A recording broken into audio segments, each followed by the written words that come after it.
Hello friends, वापस से स्वागत है एक नई कहानी के साथ। और आज की कहानी बहुत ही इंटरेस्टिंग होने वाली है, तो पूरा कहानी जरूर देखें। रेखा का परिवार एक खुशहाल परिवार था। उसके पिताजी बैंक में नौकरी किया करते थे और उसकी माँ हाउसवाइफ थी। रेखा उनकी इकलौती संतान थी। रेखा पढ़ाई लिखाई में भी अव्वल थी। उसने हाल ही में ग्रेजुएशन पूरा किया था और वह एक अच्छी नौकरी की तलाश में थी। कई जगह उसने नौकरी के लिए आवेदन पत्र भेजे थे। आज उसको एक जगह से बुलावा आया था। माँ, तुमने मेरी फाइल कहीं देखी क्या? मिल नहीं रही है। मुझे इंटरव्यू में जाने के लिए देरी हो रही है। उसे ढूंढने में मेरी मदद कर दो ना। क्या रेखा, शादी की उम्र हो गई, फिर भी हर चीज तुम्हें माँ ही ला कर दे। कब बड़ी होगी तुम? ऐसा कहकर आखिर माँ को ही वह फाइल मिली। वो फाइल लेकर रेखा इंटरव्यू देने चली गई। इंटरव्यू तो अच्छा था, पर फिर भी उन्होंने 2 दिन में फोन करके बताएंगे ऐसे कहा। रेखा घर लौट आई। आज उसकी सहेली पूनम मायके आने वाली थी, इसीलिए वह पूनम से मिलने उसके घर गई। पूनम की शादी को 2 महीने गुजर गए थे। यहाँ घर में जब रेखा के पिता बैंक से घर लौटे, तब माँ ने उनकी ओर देखते हुए कहा, अजी सुनिए, मुझे आपसे बात करनी है। रेखा के पिताजी ने कहा, हाँ बोलो, क्या बात है? हमारी बेटी शादी लायक हो गई है। उसके लिए लड़का देखना शुरू करना चाहिए। बेटी की पढ़ाई लिखाई तक ठीक था, पर अब नौकरी। रेखा की माँ की बात को बीच में ही तोड़ते हुए रेखा के पिताजी बोले, मुझे तुम्हारी चिंता समझ आ रही है। वैसे भी मैंने 1-2 जगह बात चलाई है, देखते हैं कहाँ बात बनती है। एक बार उनकी तरफ से बुलावा आ जाए, तभी तो बात आगे बढ़ेगी। अब ऐसी ही देखती रहोगी या चाय पानी भी दोगी मुझे? ऐसा कहकर वे हंसने लगे। पूनम अब पहले से ज्यादा सुंदर दिखने लगी थी। रेखा को देखकर वह फूली नहीं समाई।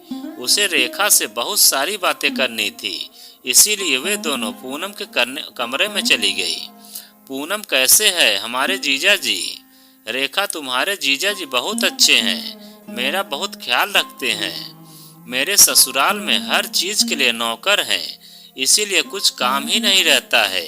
बस दिन भर घर में बैठे बैठे बोर हो जाती हूँ। तुम्हारे जीजा जी कुछ दिन के लिए बाहर काम से गए हैं, इसीलिए उन्होंने कहा कि मेरे आने से पहले तुम मायके हो आओ। फिर बहुत देर तक रेखा पूनम के ससुराल के गुणगान को सुनती रही थी। कुछ दिन बाद रेखा उदास बैठी थी, तब उसके पिताजी उसके पास आकर बैठ गए और पूछा, क्या हुआ मेरी बिटिया रानी को, ऐसी उदास क्यों बैठी हो? देखिए न पापा, मैं एक जगह इंटरव्यू देने गई थी। सब सवाल के जवाब मैंने सही दिए, फिर भी मेरा सिलेक्शन नहीं हुआ। उसके पापा बोले, तो क्या हुआ, आज सिलेक्ट नहीं हुई तो कल जरूर होगी। बेटी, मैं तुम्हारे सपने समझता हूँ, पर। यह कहकर वे रुक गए। पर क्या पिताजी? रेखा ने पूछा। देखो बेटा, सही उम्र में शादी होना बहुत जरूरी होता है। तुम शादी के बाद भी तो अपने सपने पूरी कर सकती हो। आज शाम को एक लड़का तुम्हें देखने आ रहा है। लड़का बहुत सुशील है। उसका नाम सत्यम है। उसके घर में माता पिता और सत्यम है। एक बड़ा भाई भी है, पर उसकी शादी हो चुकी है और वो अलग रहता है। लड़के ने तुम्हारी फोटो देख के हाँ कर दी है, लेकिन उसे तुमसे मिलकर बात करनी है। ऐसा कहकर पिताजी काम में लग गए। रेखा को कुछ समझ नहीं आ रहा था। उसे इतनी जल्दी घर गृहस्थी में नहीं पड़ना था, पर वह कुछ न कह पाई। शाम को सत्यम और उसके माता पिता रेखा को देखने आए। रेखा को खाना बनाना नहीं आता था, क्योंकि पढ़ाई के कारण उसे सीखने का वक्त ही नहीं मिला था। पर सत्यम के घर वाले बहुत खुश थे कि इतनी पढ़ी लिखी होनहार बहू को वे घर लाएंगे। सत्यम ने रेखा के पिताजी से अनुमति मांगी कि उसे रेखा से अकेले में कुछ बात करनी है। रेखा के पिता खुशी खुशी मान गए। रेखा सत्यम को घर के बरामदे में लेकर आई। पहले बात करने के लिए दोनों हिचकिचा रहे थे, पर फिर सत्यम ने बात करना शुरू किया। देखो रेखा, मुझे तुम पसंद हो। मुझे जैसे जीवन साथी की तलाश थी, तुम वैसे ही हो। अगर तुम्हें भी मैं पसंद हूँ तो ये बात आगे बढ़ेगी, क्योंकि मेरे लिए तुम्हारी यहाँ बहुत जरूरी है। हमें पूरी जिंदगी एक साथ गुजारनी है। मेरे घर में मैं और मेरे माता पिता हैं, बस इतना ही मेरा परिवार है। एक बड़ा भाई है पर वो हमारे साथ नहीं रहता। बस शादी के बाद तुम्हें अगर नौकरी करनी है तो भी तुम कर सकती हो। मुझे कोई परेशानी नहीं है। बस तुम मेरे माता पिता का ख्याल रखना। बस मुझे और कुछ नहीं चाहिए। इतना कहकर सत्यम बाहर चला गया। रेखा सत्यम को देखते ही रह गई। वे लोग चले गए। रेखा ने रात भर इस बारे में सोचा। उसने सुबह होते ही पूनम को यह बात बताई। सत्यम का फोटो भी दिखाया। पूनम ने तो रेखा को तुरंत हाँ कहने को कहा। उसका कहना था आजकल के लड़के कभी भी लड़की की राय नहीं लेते हैं, पर इसने सामने से पूछा है। यह कोई छोटी बात नहीं है और वो तुझे तेरे सपने को भी पूरा करने देगा, तो तुझे और क्या चाहिए। रेखा ने भी अपने सहेली की बात पर गौर किया और तुरंत अपने पिताजी के पास गई और कहा, पिताजी मुझे सत्यम पसंद है, आप उनके घर वालों से आगे की बातचीत कीजिए। यह कहकर वह शर्मा के वहां से भाग गई। उसके पिताजी बहुत खुश हुए।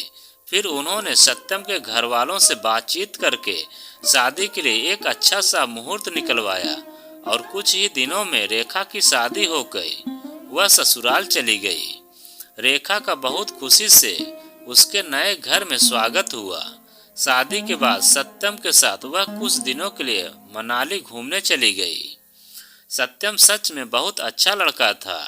इन दिनों कुछ वह सत्यम को नजदीक से जान सकी। एक रात वे दोनों ही ऐसे ही बातें कर रहे थे, तब सत्यम के भाई की बात निकलते ही सत्यम की आंखें भर आई। सत्यम ने कहा, रेखा, हमारा घर एक खुशहाल परिवार था। भाई तो मेरा सब कुछ था। उसकी शादी भी धूम धड़ाके के साथ हुई। भाभी भी बहुत अच्छी थी। वह हम सब का ख्याल रखती थी। माँ और पिताजी तो तारीफ करते नहीं थकते थे भाभी की। पर पता नहीं क्या बात हुई कि एक दिन सारा सामान भरकर भैया भाभी घर छोड़ के हमेशा के लिए चले गए। भाभी नहीं जाना चाहती थी, पर भैया ने उनकी एक न सुनी। उसके बाद मानो भैया ने सारे रिश्ते ही तोड़ दिए। मैंने कई बार भैया से बात करने की कोशिश की, पर उन्होंने एक बार भी जवाब नहीं दिया। अब वे हमारे ही बगल के बिल्डिंग में रहते हैं। आते जाते दिखते भी हैं, पर ऐसे जैसे कोई अजनबी हो। रेखा ने सत्यम को गले लगाया और मन में ठान ली कि इस घर को मैं एक करके ही रहूंगी। कुछ दिन बाद सत्यम और रेखा घर वापस लौट आए। एक दिन रेखा ने उसकी सास को सत्यम की बचपन की फोटो दिखाने की जिद की। उसी में उसे सत्यम के भैया और भाभी की फोटो भी मिल गई। रेखा उस जगह पे नई होने के कारण वहां उसे कोई पहचानता नहीं था। इसी का फायदा उठा के एक दिन वे सत्यम के भैया के घर गई। भाभी ने दरवाजा खोला। उन्होंने पूछा, आप कौन? तब रेखा ने अपना पूरा नाम बताया। भाभी यह सुन के फूली नहीं समाई। उसने रेखा को गले लगाया। रेखा जानबूझकर भैया के जाने के बाद घर आई थी। भाभी तो रेखा की तारीफ करते थक ही नहीं रही थी। तब रेखा ने भाभी से घर चलने की बात की तो भाभी की आंखें भर आई। तब रेखा बोली, भाभी, सत्यम ने मुझे सब कुछ बता दिया है। ऐसी क्या बात है भाभी कि आप घर वापस नहीं लौट सकती? ऐसा क्या हुआ है? भाभी ने कहा, क्या बताऊं तुम्हें रेखा, यहाँ मेरा दम घुटता है, पर पैसे की लालच ने इन्हें अंधा कर दिया है। कई दिन से इनके प्रमोशन की बातें चल रही थी और इनका प्रमोशन भी हुआ। मैं बहुत खुश थी। इनकी सैलरी भी डबल हो गई थी। ये खुशखबरी मैं माँ बाबूजी को देने जा रही थी तो इन्होंने मुझे रोक लिया। कहा, यह बात अब किसी को मत बताना, मैं सबको बताऊंगा। मैंने उनकी बात मान ली, लेकिन कई दिन गुजर गए फिर भी यह चुप थे। एक दिन रात को मुझे बोले, अंजलि, हमें कल ही नए घर में शिफ्ट होना है। मेरे बॉस ने मेरे काम से खुश होकर मुझे कंपनी का पार्टनर बना दिया है। पर वहाँ सिर्फ हम दोनों ही जाएंगे, माँ, बाबूजी और सत्यम नहीं। क्यों, किस लिए, अब मुझे मत पूछना। घर पे भी कुछ बताने की जरूरत नहीं है। हमने बिना किसी को कुछ कहे हमारा घर छोड़ दिया। बाद में हम नए घर में शिफ्ट में हुए। वह बहुत बड़ा बंगला था, लेकिन एक ही साल में हम रास्ते पे आ गए। कंपनी दरअसल घाटे में थी और इनके बॉस ने यह बात इनसे छुपा रखी थी। दूसरी नौकरी मिलने तक कुछ दिन हम इनके दोस्त के घर पर रहे। फिर मेरे कुछ गहने और बचत के पैसे थे और थोड़ा थोड़ा इन्होंने लोन निकाला, तब जाके हमने यह घर लिया। मैंने कई बार इनसे घर वापस जाने की बात की, पर इन्होंने बात को टाल दिया। अब इस घर को फिर से तुम ही एक कर सकती हो रेखा। ऐसा कहकर भाभी रोने लग गई। रेखा ने उन्हें चुप कराया। उतने में दरवाजे की बेल बजी। भाभी ने दरवाजा खोला तो सामने भैया थे। भैया ने रेखा को देखा, पर उन्हें यह नहीं पता था कि वह सत्यम की बीवी है।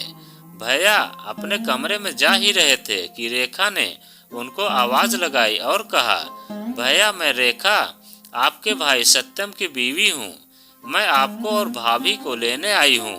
आप दोनों के बिना वह घर सूना है। सत्यम, माँ और पिताजी हमेशा आपको याद करते हैं और आपकी राह देख रहे हैं। सत्यम तो आपकी याद आते ही रोने लगता है। आप दोनों के बिना उस घर में कोई खुश नहीं है। अपनों के लिए घर में वापस आ जाइए भैया, मैं हाथ जोड़ती हूँ।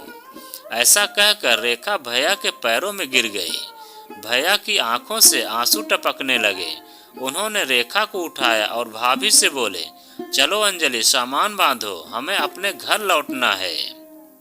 यह सुनकर रेखा और भाभी खुशी से झूम उठी। रेखा ने घर पर झूठ बोला था कि वह अपने किसी सहेली के घर गई है।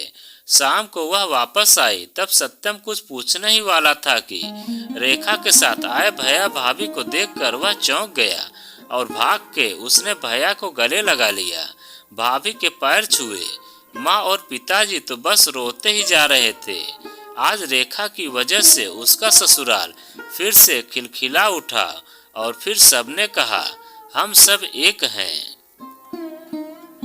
तो दोस्तों, यह कहानी आपको कैसी लगी कमेंट में लिखकर हमें ज़रूर बताएं। और आप अगर हमारे चैनल पर नए हों तो प्लीज़ चैनल को सब्सक्राइब करें और वीडियो को लाइक ज़रूर करें, क्योंकि हम आपके लिए ऐसे ही वीडियो लाते रहते हैं।